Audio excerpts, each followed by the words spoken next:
Embrace the power of knowledge at Sanskriti University, ranked first in most promising university in engineering and management in India. Visit www.sanskriti. कोई अन्य धर्म का, कोई अन्य संप्रदाय का व्यक्ति किसी अन्य नाम से कोई होटल ढाबा खोला हुआ है, जिसको लेके आपस में हमेशा दिक्कतें आती रही हैं। योगी आदित्यनाथ में अगर हिम्मत है तो रिटर्न ऑर्डर निकाल के बताओ हमारे को इसके बारे में। जो भी दुकान है, होटल है, ढाबे हैं, इस सब पे उसका जो प्रोप्राइटर हो, जो उसका मालिक हो, उसका नाम बड़े बड़े अक्षरों में साफ सुथरा इंगित हो। ये मुसलमानों को सेकेंड ग्रेड सिटीजन बनाना चाहते हैं उत्तर प्रदेश में, पूरे देश में। सभी से बातचीत हो गई है, सभी होटल ढाबे जितने हैं सभी से इसकी आम सहमति बन गई है और पूरे कांवड़ के हमारे जो मार्ग है इसको लेते हुए निर्णय किया गया है। इतनी नफरत क्यों है बीजेपी को मुसलमानों से?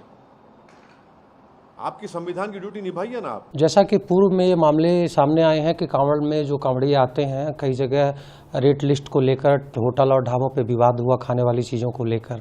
इसके अलावा कुछ मुद्दे ये उठते रहे कि कोई नॉनवेज किसी दुकान पे है या कोई अन्य धर्म का, कोई अन्य संप्रदाय का व्यक्ति किसी अन्य नाम से कोई होटल ढाबा खोला हुआ है, जिसको लेके आपस में हमेशा दिक्कतें आती रही हैं। उसके देखते हुए निर्णय लिया गया था कि जो भी दुकान है, होटल है, ढाबे हैं, इस सब पे उसका जो प्रोप्राइटर हो, जो उसका मालिक हो, उसका नाम बड़े बड़े अक्षरों में साफ सुथरा इंगित हो, दुकानों पर रेट लिस्ट लगाई गई हो, साथ ही वहाँ जो कार्य करते हो कर्मी उनका नाम इंगित हो, ताकि किसी प्रकार की कोई समस्या ना उत्पन्न हो और जो भी व्यक्ति जाता है उसके सामने सबकी पहचान सुनिश्चित हो। जानबूझकर भी कोई विवाद उत्पन्न करना चाहता हो तो वो भी ना कर सके और अपना नाम छिपाकर कोई अन्य तथ्य रख के लोगों को कोई भ्रमित ना कर सके। इसको लेते हुए निर्णय लिया गया था और इसमें सभी से बातचीत हो गई है, सभी होटल ढाबे जितने हैं सभी से इसकी आम सहमति बन गई है और पूरे कांवड़ के हमारे जो मार्ग है इसको लेते हुए निर्णय किया गया है। तो उत्तर प्रदेश की सरकार अनटचेबिलिटी को प्रमोट कर रही है। इस तरह का ऑर्डर देकर के नाम रखना और अपने रिलीजन का इजहार करना, बताना, ये आर्टिकल 21 राइट टू लाइफ का भी वायलेशन है और आर्टिकल 19 राइट टू लाइवलीहुड का भी ये वायलेशन है। दूसरी बात ये है कि जब से वो उत्तर प्रदेश की सरकार ने ऑर्डर दिया है, मुजफ्फरनगर में जितने ढाबे हैं उन ढाबों से मुस्लिम एम्प्लॉइज़ को निकाल दिया गया है। तीसरी बात यह है कि उस हाईवे के ऊपर मैकडॉनल्ड है, KFC है, पिज़्ज़ा हट है, आपके कैफ़े कॉफ़ी डे है, उसके ऊपर क्यों नहीं बोल रहे हो लोग? उनसे क्या कुछ बातचीत हो गई क्या आपकी?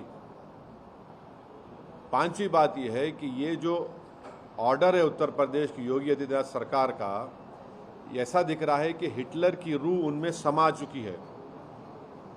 ये क्रिस्टल नाट मूवमेंट लग रहा है। हिटलर भी एक जूडन बॉयकॉट करते थे, इस तरह का बॉयकॉट हो रहा है उत्तर प्रदेश की सरकार की तरफ से। भाई आप होते कौन है ये करने वाले?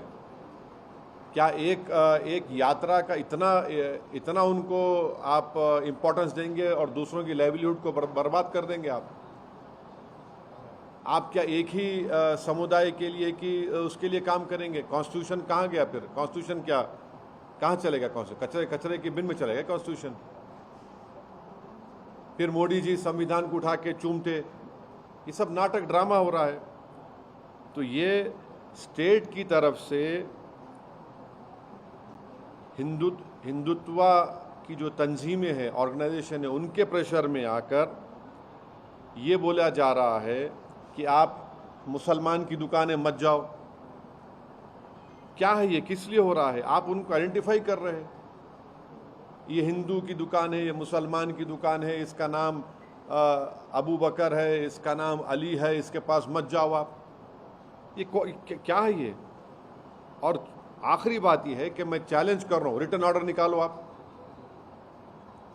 योगी आदित्यनाथ में अगर हिम्मत है तो रिटर्न ऑर्डर निकाल के बताओ हमारे को इसके बारे में। क्लियर डिस्क्रिमिनेशन हो रहा है मुसलमानों से। ये कॉन्स्टिट्यूशन की, संविधान की धज्जियां उड़ाई जा रही हैं। हमने आर्टिकल 17 के जरिए अनटचेबिलिटी खत्म किया, आप अनटचेबिलिटी ला रहे हैं। आप राइट टू लाइफ के खिलाफ है, राइट टू लाइवलीहुड के खिलाफ है। तो ये क्लियर कट डिस्क्रिमिनेटरी ऑर्डर है और ये बताता है कि ये मुसलमानों को सेकेंड ग्रेड सिटीजन बनाना चाहते हैं उत्तर प्रदेश में, पूरे देश में। और पूरा जो लार्जर इनका स्कीम है उसका ये इम्प्लीमेंटेशन हो रहा है। और मुजफ्फरनगर के ढाबों से पूरे मुस्लिम एम्प्लॉइज को निकाल दिया गया है। आप ही के टीवी, एक दूसरे टीवी चैनल की रिपोर्ट है, आपके निकाल दिया गया है। बताइए क्या कर रहे हैं आप, क्यों जुल्म कर रहे हैं साहब, इतनी नफरत क्यों है बीजेपी को मुसलमानों से? आपकी संविधान की ड्यूटी निभाइए।